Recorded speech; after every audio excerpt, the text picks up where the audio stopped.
Hello everyone. I hope that you had a good weekend.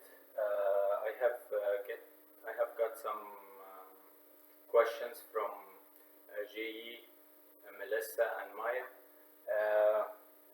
The common question in all of those questions is number 13 on page 257.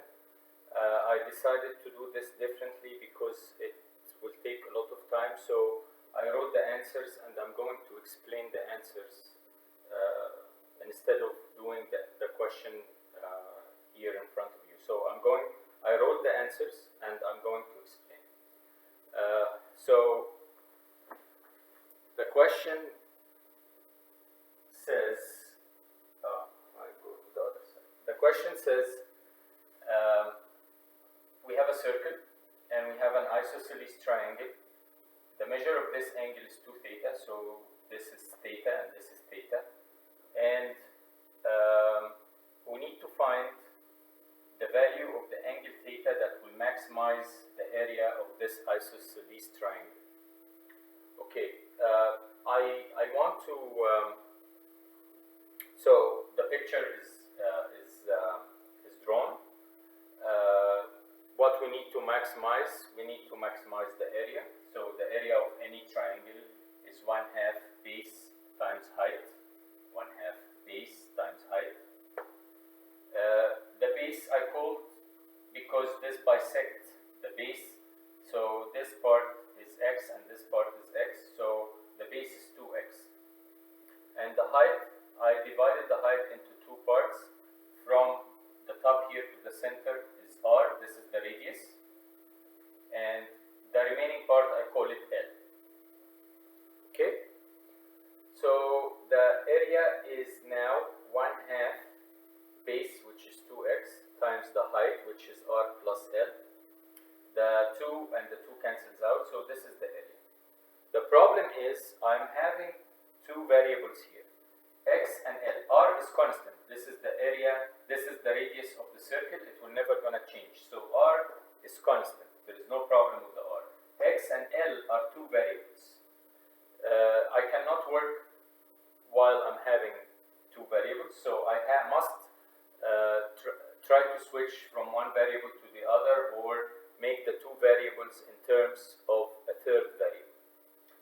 I have no relation between L and x, so I decided to find L and x in terms of the angle. Okay, there is something I want to review with you. In any circle, if we have an angle in the circumference of the circle like this one, and a centric angle like this one, and they share the same arc like this angle has to be double this angle, and this angle has to be half this angle. So if this is 2 theta, this is 4 theta, and that means this is 2 theta and this is 2 theta. I will try to explain that in here. If we have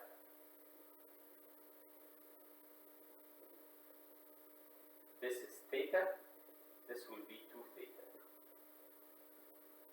Okay, the circumference angle is half the centric angle that share the arc with it. So this is a very important thing, and I used it to solve that, because I need to find L in terms of theta, so I must use this theory. Okay? So now we agreed that if this is theta, this is 2 theta. Now I can find x in terms of r, because as you see, this is r from the center to the circumference, this is r from the center to the circumference, this is also r from the center to the circumference. So this is r. I can find x in terms of r and theta. How? Sine 2 theta, sine this angle, equal opposite over hypotenuse. So that means x equal r sine 2 theta. And the same idea with L. Cosine 2 theta equals L over r. So L equal r cosine 2 theta. Okay, so found x and L in terms of theta and r. Now I will write the equation. So I will take x and put what it equals, r sine 2 theta, and r is r. It will not gonna bother me at all. R is constant. It doesn't change. Plus L, which is r cosine 2 theta. So this is the area. Now I succeeded to have a relationship between the area and theta with only one variable. The remaining part here I did up to this step is algebra. I factored the r out. So r went out. This left 1 plus cosine 2 theta, and the r that I took out is multiplied with this r. So it became r squared. Then I decided to multiply sine 2 theta with everything inside. So r stays outside. Sine 2 theta times 1 is sine 2 theta plus sine 2 theta cosine 2 theta. So this is the area in terms of r and theta. The only variable we have is theta. This is what we are going to work with. We know that in order to find the maximum or minimum, we need to find the derivative and make it equal 0 and solve for the variable. This will be the variable that will give us the maximum area. This will be theta that will give us the maximum area. Okay? So the derivative. A prime, r squared is a constant. It will not going to change. Derivative of sine 2 theta is cosine 2 theta times the derivative of 2 theta, which is 2. Plus, when I came to here, I have to use product rule. So first times the derivative of the second. Derivative of cosine 2 theta is negative sine 2 theta times the derivative of 2 theta, which is 2. Plus the second times the derivative of sine 2 theta, which is cosine 2 theta times 2. The derivative of 2 theta. Now I try to make this look better. So 2 cosine 2 theta stay the same. Here I have negative sine 2 theta and sine 2 theta.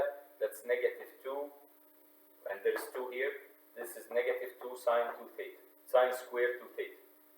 Again, sine 2 theta times negative sine 2 theta times 2 will give us negative 2 sine squared 2 theta plus 2 cosine squared 2 theta. Okay? I made that equal 0. And I cannot solve the equation when I have two variables like this, sine, two trig ratios, sine squared and cosine squared. So I decided to change sine squared to cosine squared because I have here cosine 2 theta, and this is hard to change it to sine. So it is always easier to change sine. It is easier in this case to change sine squared 2 theta. Sine squared 2 theta equal 1 minus cosine squared 2 theta because of the property that sine squared plus cosine squared equals 1. So I took sine squared 2 theta and put 1 minus cosine squared 2 theta, and then I multiplied the negative 2, so I have negative 2, and the negative 2 times the negative here will give us positive 2 cosine 2 theta plus cosine squared 2 theta. Okay, again, what I did here, I took this sine squared 2 theta and I put that instead. Then I multiply the negative 2. Okay, I'm sorry I did this. I have limited board, so I have to save every inch. That's why I did it in one step. Okay, now we combine like terms. So 2 cosine squared 2 theta and 2 cosine squared 2 theta is 4 cosine squared 2 theta. Alright. I also divided by r squared, so it is gone. Then plus 2 cosine 2 theta minus 2. This is a quadratic trigonometric function. I divided everything by 2. So I have now 2 cosine squared 2 theta plus cosine 2 theta minus 1, and I need everything equals 0. So I need to factor this. I factor cosine 2 theta minus 1 cosine 2 theta plus 1. This has no solution because cosine 2 theta in this case will equal negative 1, and that means 2 theta equals pi, and this is impossible because pi is 180 degrees. This has to be less than 180, so there is no solution. The only part that works is this. So cosine 2 theta will equal 1/2. Then I get 2 theta. 2 theta equal cosine minus 1 1/2. So 2 theta equal pi over 3 because cosine minus 1 1/2 is pi over 3. That means theta is pi over 6. So this angle has to be pi over 6, which is equivalent to 30 degrees in degrees, to make this maximum area. So actually, to make this a maximum area, this has to be an equilateral triangle. Isosceles is equilateral triangle is a special case of isosceles triangle. So this has to be 60. This is 60. This is 60. Okay. I don't know. Again, I will go quickly. As I told you, the main thing is this angle is double this angle. I made everything in terms of theta and r. R is constant. The thing that I want to maximize is the area. So the area is 1/2 base times height. I made the base, which is x, 1/2 the base is x, and the height, which is L plus r. I made this in terms of theta, as you see. Then up to here, I am done with this part. I found the equation with one variable. Okay?